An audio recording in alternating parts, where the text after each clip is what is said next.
Hello, this is Ivan. On 2014, we will have four eclipses. The first will be on April 15. This will be a total lunar eclipse.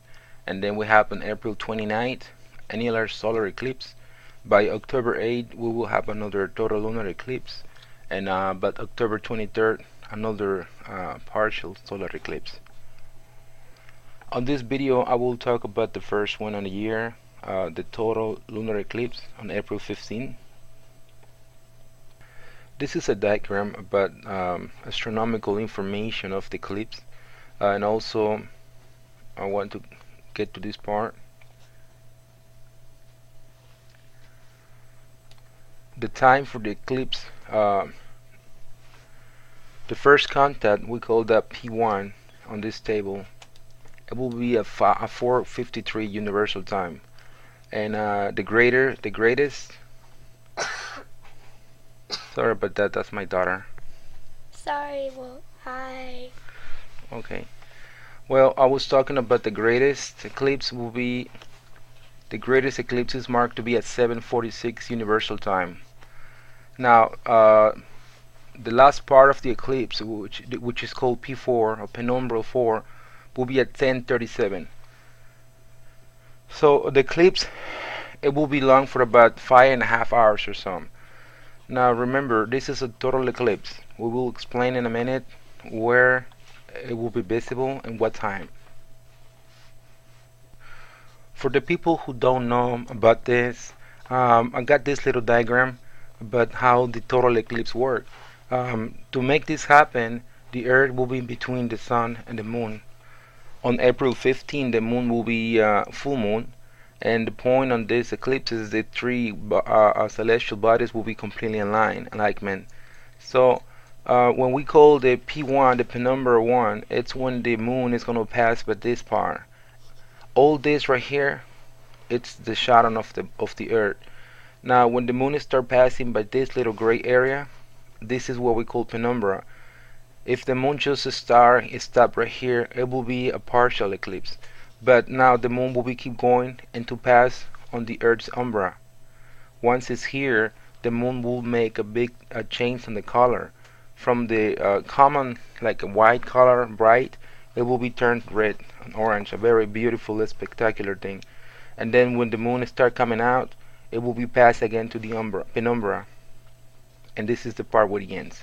So remember, it's about to start around 4:55 universal time, and it will end around 10 o'clock universal time. Now, the Earth is orbiting around the Sun. At the same time, the Moon is orbiting around the Earth. But not all the time the Moon aligns in a perfectly line with the Earth and the Sun. So normally, every month we have a full moon, and that's when the light from the Sun it's reflected on the Moon. Now, on this case, on our on the lunar eclipse that we will have on April 15, the Moon, the Earth, and the Sun will be in a perfect alignment, so it will be possible for us to see the full Moon being eclipsed by the shadow of the Earth. Now, what do you expect to see in the sky? If the weather it's clear, like there's no rain and no clouds, normally the full moon looks like this. If you use a telescope to take pictures with the naked eye, it normally looks like this color. This picture I took it on a February 15, 14. It was the full moon of the last month. Now this is how the full moon will be looking on April 15. But when the moon start getting passed by the penumbra and then the umbra, that means the shadow of the planet Earth, this is how it's going to look. Like this, red. Orange, red, beautiful moon. Now remember, this effect on the moon, this color, will be exactly on the greatest eclipse. And that is going to last for a couple of, a few time more. But I will give you more details in a few. But remember, if you are looking at the moon, it's going to start looking like this.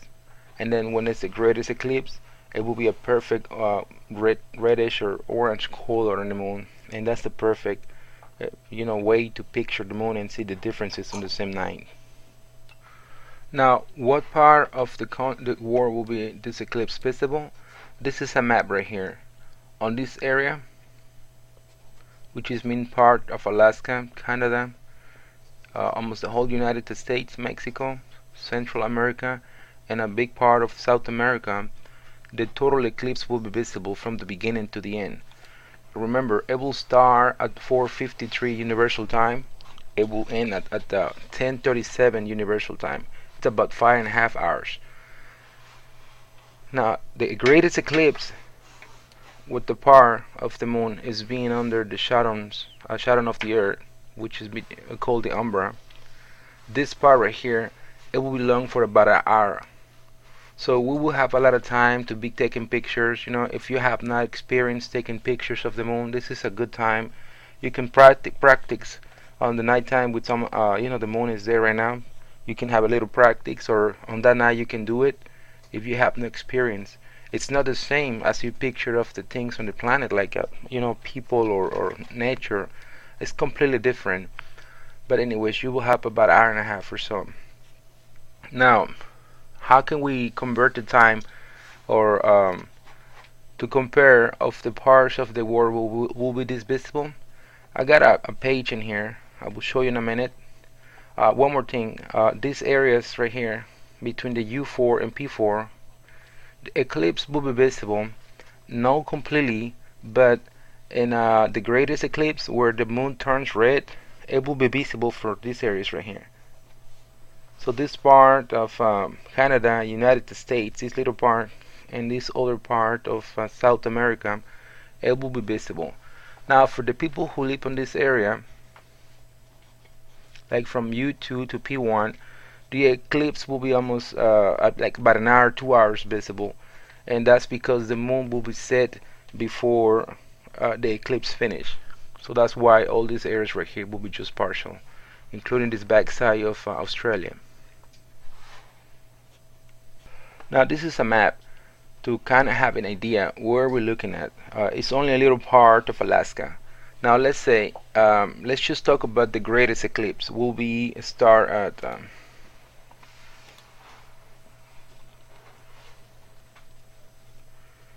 it will be start at 7:06 Universal Time. That's the greatest eclipse.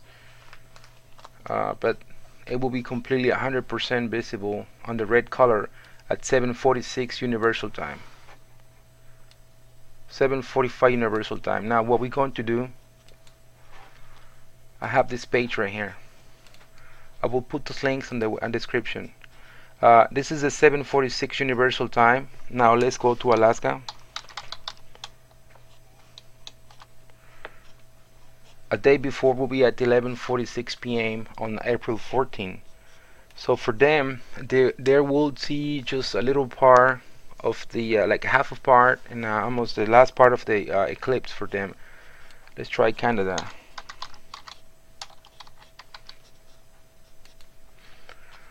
The greatest eclipse on Canada, Montreal, will be at 3:46 a.m. on the date of April 15. I think it's Tuesday. Now let's keep looking in here. For United States, all these West Coast area, let's go for Seattle just for saying.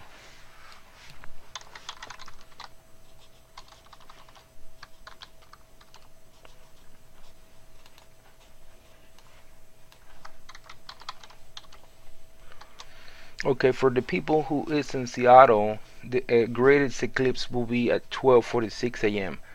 That's let's say that's like a Monday night, like on the Monday the 14th on April. That's where you're expecting to see. Now, because the time of the day it changed on midnight at 12, that's why this is gonna call now on Tuesday, the next day, April 15. But if you were in this part of the West Coast, Seattle, and I think it's all the way down to Los Angeles, California, it will be almost at the same time, 12:46 a.m. Now remember, this is going to be the time for the greatest eclipse. But if you go back to the suns, the actual eclipse will start at 4:53 a.m. I'm sorry, 4:53 Universal Time. So we're talking about almost 2.5 hours before. So this is the time of the greatest eclipse. If you go back 2.5 hours, it will be take you around probably to 10 p.m. the day before on Monday morning, Monday night.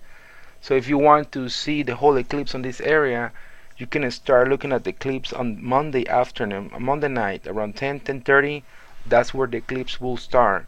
By 12:46 a.m., which is Tuesday, April 15, will be the greatest eclipse. Now let's go back in here. Let's talk about Central Time. I'm in Houston, so for me the greatest eclipse. Okay.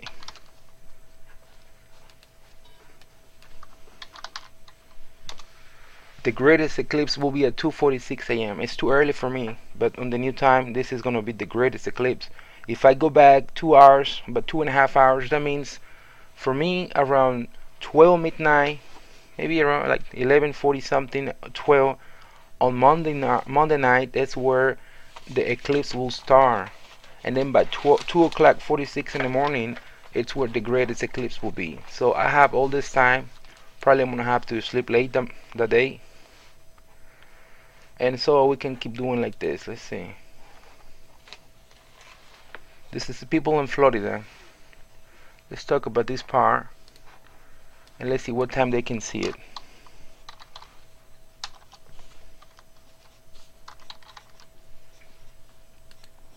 For the people who live in Miami, the greatest eclipse will be at 3:46 a.m. and that's on Tuesday morning. Now, if you go back about 2.5 hours, this means that probably around 1 o'clock, 1:30 in the morning, that's where the eclipse will start. And remember, it will take about 5.5 hours. Mexico, I don't think they have not changed the time yet. If you're in Mexico, okay, let's go back here.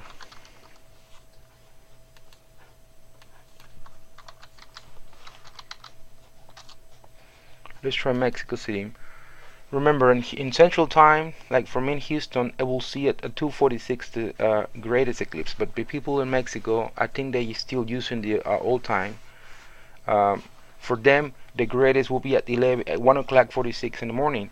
Now for them, everything will start 2.5 hours before this time, which is be probably around, let's say around 11:45, almost 12 midnight on Monday night. So by Tuesday morning, 1:46 a.m. will be the greatest eclipse for them. Now let's check very quick some parts in Central America. Let's click for Honduras.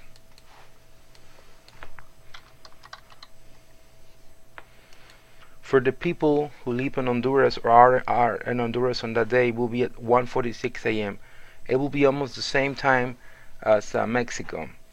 Now, if you want in South America, let's click Colombia. Now, the eclipse will be just visible in one part of Venezuela and almost all part of Colombia, Ecuador, Peru, and a little part of Brazil. But the whole Peru and Ecuador, they will see the total eclipse from the beginning to the end. Now, Bolivia, it's just a little part. In Chile, the whole country will see it, and just Argentina, just partial. Now for the people who are on this part, like Brazil, part of Argentina, part of Bolivia and Venezuela, they still will see it the greatest eclipse, but the eclipse will be keep going when the moon set on this part, so they're gonna miss it probably by the last hour or so of the eclipse. Let's click now. Let's try Colombia.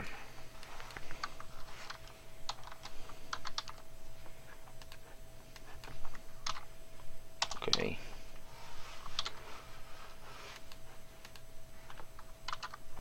Now for people who are in Colombia, the greatest eclipse will be at 2:46 a.m. Around 2 o'clock in the morning on Tuesday, that's where the eclipse will start for them. Let's try now Chile. People who are on this part of South America, the greatest will be at 4:46 a.m. So around 2 o'clock in the morning, that's where the eclipse will start. Now let's try this part right here. I got some people who visit the pages on Facebook and YouTube from Spain. The people in Spain and England and Portugal, including this part of Africa, they will see a partial eclipse. Let's say for Spain and England, let's try Spain. The greatest eclipse on Spain will be at 8:46 a.m. So they're probably not gonna see the time where it's a greatest. Probably they will see just the starter, and I'll show you why. This is the reason why. This is a page right here to see as a calendar to see what time the moon sets and rises. I click Barcelona, Spain, and we can check the April 15, which the eclipse will be. If we go back on April 14, you will see that the moon will be rise at 7:53 p.m., but it will set at 6:38 a.m. on the next day, which is mean April 15. Now, if we look at this greatest time, but 8:46, it's where the greatest eclipse will be. So, but this time the moon will be already set. So you see, it's about 2 hours before. So what people in Spain and in Monaco and France and England, they're probably just gonna see the beginning of the penumbral eclipse. They're probably not gonna see the umbral. Now for this part of the world, this part right here, the eclipse will be visible a little bit. For them, the moon will rise where the eclipse is already in part. So they're probably gonna see it also, but maybe 1 or 2 hours of the last part of the penumbral eclipse. Now for the people in between U2 and U1, they're probably gonna see the greatest eclipse too. But the good news, I mean, for the people who are in America, the continent, for most of this continent will be visible 100% since the beginning to the end. Remember, it's April 15 of this year. Will be visible in most of the United States. Will be visible in Mexico and most of Canada and parts of Alaska and a major part of South America. If you have the chance to use your equipment, like take pictures or telescope, you have a telescope, you have a chance right now, probably the next 3 weeks or so, to practice. You can try to go outside and picture the moon, try to get it on photos, and you can learn how to use your equipment if you don't know how to do it. There's a lot of videos, and you can find that, and I can help you. If you have a telescope, there's ways to connect cameras on some telescopes. You probably need to be doing some research about it. And now if you have a good pictures of this day, of this eclipse, you can share. There's a lot of pages like from Flickr, pages from NASA, and also I'm gonna post this thing on my Facebook pages, where you can share your own pictures if you have a good shots. Now remember to hold on, I'm sorry for that. Remember to check the weather on your local area.